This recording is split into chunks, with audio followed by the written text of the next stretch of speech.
Obsessive compulsive disorder यानी जुनूनी बाध्यकारी विकार। चिंता, संदेह और अंधविश्वास सब हमारे दैनिक जीवन की आम बातें हैं, परंतु यह सब जब एक सीमा को पार कर जाए और उसका असर हमारी दैनिक जीवन शैली पर आए, तब यह एक गंभीर समस्या बन जाती है। यह 1% से 3.3% लोगों को प्रभावित करती है। यह पुरुषों व महिलाओं में सामान्य रूप से पाई जाती है। जुनूनी बाध्यकारी विकार क्या है? एक अवस्था जहाँ एक व्यक्ति को बार बार आग्रह या मजबूरियाँ या दोनों होते हैं। ये एक जीर्ण अवस्था है। ये काफ़ी गंभीर है, जो व्यक्ति के लिए कष्ट का कारण बनता है। यह व्यक्ति का बहुत सारा समय ले लेता है। यह व्यक्ति के जीवन के साथ काफ़ी हस्तक्षेप करता है, जैसे कि उनकी सामान्य दिनचर्या, व्यावसायिक कामकाज एवं सामान्य सामाजिक गतिविधियाँ। ऑब्सेशन, सनक। इसमें अनुचित प्रकार की सोच, छवियाँ और आग्रह मन में बार बार आते रहते हैं। इसमें व्यक्ति बहुत ही बेचैनी और निराशा महसूस करता है। यह सोचें, छवियाँ या आग्रह वास्तविक जीवन की समस्याओं के बारे में नहीं होती। लोग इन विचारों, छवियों या आग्रह को दबाने की कोशिश करते हैं। वह उन्हें कुछ अन्य सोच या काम के साथ बेअसर करने की कोशिश करते रहते हैं। यह सोच, छवियाँ या आवेग व्यक्ति अपने मन की उपज समझता है। गंदगी, रोगाणु आदि के संदूषण का डर बना रहता है। इसमें व्यक्ति को दरवाज़ा खुला रहने की चिंता, किसी को नुकसान करने का डर या आग लग जाने का डर बना रहता है। इसमें व्यक्ति को घुसपैठ विचार, शपथ ग्रहण के चित्र और किसी को नुकसान पहुंचाने का डर होता है। इसमें व्यक्ति को गलती करने का डर या बुरा बर्ताव करने का डर बना रहता है। इसमें व्यक्ति को किसी काम को दुरुस्त करने की सनक बनी रहती है। कंपल्शंस, मजबूरी। इसमें व्यक्ति अपनी सोच या क्रिया को बार बार दोहराता रहता है। यह बार बार सोच और क्रिया को दोहराना इस बीमारी की मजबूरी होती है। यह एक तरीका है जिससे लोग अपनी बेचैनी और निराशा से जूझते हैं। इसमें व्यक्ति को अपने अत्यधिक और अकारण विचारों के बारे में पता होता है, जिससे वो रोक नहीं पाता है। मजबूरी के उदाहरण। इसमें व्यक्ति बार बार अपने हाथों को धोता है, इस डर से कि उसके अंदर कीटाणु ना चले जाएं। इसमें व्यक्ति हर वक्त अपने घर के दरवाजे देखता रहता है, इस डर से कि कहीं दरवाज़ा खुला तो नहीं है। और मजबूरियां हैं, जैसे कि बार बार सफाई करना, बार बार गिनना, बहुत ज़्यादा प्रार्थना करना, शब्दों को धीरे धीरे से बोलना, चीज़ों को एक ही तरीके से रखना आदि। ओसीडी के कारण स्पष्ट नहीं है।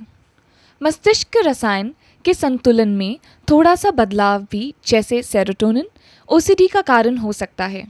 इसी वजह से दवाइयाँ मददगार होती। उपचार रोगी की समस्या और पसंद पर निर्भर होता है। सबसे आम उपचार है अवसाद रोधी दवाइयाँ, व्यवहार या अनावरण चिकित्सा, संज्ञानात्मक चिकित्सा, ऊपर दी गई चिकित्साओं का संयोजन। अवसाद रोधी दवाइयाँ।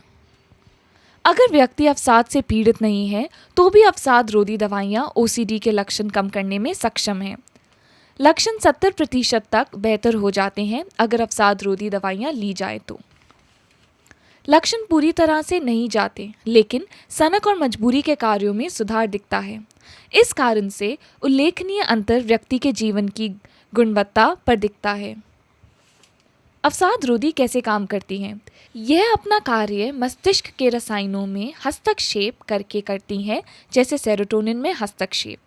ये 2 से 4 हफ्ते लेती हैं अपना प्रभाव दिखाने में और अपना कार्य शुरू करने में, क्योंकि वो सीधे तौर पर अपना कार्य नहीं करती। ये लगभग 10 हफ्ते लेती है अपना कार्य पूरी तरह करने में। इसलिए इन्हें बंद करने की बजाय एक को वक्त देना चाहिए इन्हें अपना कार्य करने के लिए। ये ना तो शांतिदायक दवा है और ना ही आमतौर पे नशीली होती है। ये कई प्रकार की होती है, अपने विभिन्न पक्ष विपक्ष के प्रभावों के साथ। एसएसआरआई अवसाद रोधी का उपयोग आमतौर से किया जाता है। कभी कभार ओसीडी के उपचार की खुराक अवसाद में ली जाने वाली खुराक से ज़्यादा होती है। अगर अवसाद रोधी काम करती है तो इसमें आम तौर पर कम से कम 1 साल तक ओसीडी के उपचार के लिए लिया जाता है। क्यों इलाज कुछ लोगों पर काम नहीं करता? खुराक ज़्यादा नहीं होती है और आवश्यकता होती है उसे बढ़ाने की। इलाज को अधूरा किया हो, जैसे कि आमतौर पर 10 हफ्ते लगते हैं इलाज को पूरा होने में। दवाई को बंद कर देना उनके कष्टप्रद प्रभाव के कारण। इलाज के सामान्य दिशा निर्देश। अवसाद रोधी को कभी भी एकाएक से बंद नहीं करना चाहिए। अगर कोई अवसाद रोधी अनुकूल नहीं है और उसके प्रभाव कष्टप्रद हैं तो अपने डॉक्टर से परामर्श करके उसे बदल लें बजाय दवाई बंद करने के। उपचार के अंत में एक को खुराक धीरे धीरे कम करनी चाहिए डॉक्टर की सलाह पर। कुछ लोगों में दवाई बंद करने के बाद लक्षण लौट आते हैं और इस वजह से लंबे समय तक अवसाद रोधी उपचार की ज़रूरत होती है। लक्षणों के लौटने की संभावना कम है। अवसाद रोधी को बंद करने के बाद अगर उपचार में व्यवहार चिकित्सा भी सम्मिलित हो। इस चिकित्सा का लक्ष्य किसी भी नुकसानदेह या मदद में ना आने वाली व्यवहारों को बदलना है। इसे अनावरण चिकित्सा भी कहते हैं, जहां चिकित्सक व्यक्ति की मदद करता है जिससे वे धीरे धीरे अपने भययुक्त स्थिति का सामना सीखते हैं। व्यवहार चिकित्सा कैसे कार्य करती है? ज़्यादातर मामलों में साप्ताहिक सत्र की ज़रूरत कई हफ्तों तक होती है। 4 में से 1 ओसीडी व्यक्ति व्यवहार चिकित्सा को तनावग्रस्त पाता है। वो लोग जो चिकित्सा के कोर्स को पूरा कर लेते हैं, 4 में से 3 मामलों में बहुत सुधार पाया गया है। लक्षण पूरी तरह से तो नहीं जाते, लेकिन सनक और मजबूरी की समस्या काफ़ी कम हो जाती है। संज्ञात्मक चिकित्सा। व्यवहार चिकित्सा के अलावा इस चिकित्सा का भी प्रयोग किया जाता है। यह इस विचार पर आधारित है कि सोचने के कुछ तरीके कुछ मानसिक स्वास्थ्य की समस्या जैसे कि सनक को ट्रिगर कर सकते हैं। यह इस विचार पर आधारित है कि सोचने के कुछ तरीके कुछ मानसिक स्वास्थ्य की समस्या जैसे कि सनक को ट्रिगर कर सकते हैं। संज्ञात्मक चिकित्सा कैसे काम करती है? चिकित्सक व्यक्ति को उसके वर्तमान सोच के तरीके को समझने में मदद करता है। चिकित्सक व्यक्ति को उनके नुकसानदेह, बेकार और झूठे विचार या सोच को पहचानने में मदद करता है। चिकित्सक व्यक्ति के सोच के तरीके को और भी वास्तविक और उपयोगी होने में मदद करता है। समग्र दृष्टिकोण। व्यवहार चिकित्सा, संज्ञानात्मक चिकित्सा और इलाज का संयोजन ही बेहतर है बजाय इसके अकेले इस्तेमाल करने के।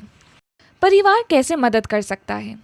परिवार व्यक्ति के विकारों को समझने में और उसके प्रति सहायक होकर मदद कर सकता है। परिवार व्यक्ति को उसके विकारों के लिए उपचार करवाने के लिए प्रोत्साहित कर सकता है। परिवार मदद कर सकता है। परिवार थेरेपी के सत्र में भाग लेके कि वो व्यक्ति के उपचार में सहायक हो सके और उनको भावनात्मक समर्थन प्रदान कर सके, आश्वासन प्रदान कर सके, विवरण और सलाह प्रदान कर सके कि कैसे वो रोगी को संभाल सके और उसके सही तरह से प्रतिक्रिया कर सकें, विशेष रूप से जिससे उनके वैवाहिक जीवन में संघर्ष कम हो सके। जो परिवार को करना चाहिए, व्यक्ति की तरफ दोस्ताना और स्वीकृत दृष्टिकोण अपना के प्रोत्साहन देकर जिसे व्यक्ति चिकित्सा को जारी रख सके, व्यक्ति को सुनने के लिए समय निकाल के उसको सम्मान देकर। जो परिवार को नहीं करना चाहिए, व्यक्ति को संरक्षण देकर या उसकी आलोचना करके, चाहिए या नहीं चाहिए भाषा का इस्तेमाल नहीं करना चाहिए, रोगी के टालने या दोहराने वाले व्यवहारों को प्रबल नहीं करना चाहिए। उपचार के बिना यह बीमारी जीवन काल तक रहती है। समय के अनुसार इसके लक्षण आते जाते रहते हैं। इसमें से कुछ व्यक्ति पूरी तरह से सही हो पाते हैं और ज़्यादातर लोगों को सिर्फ राहत ही मिल पाती है।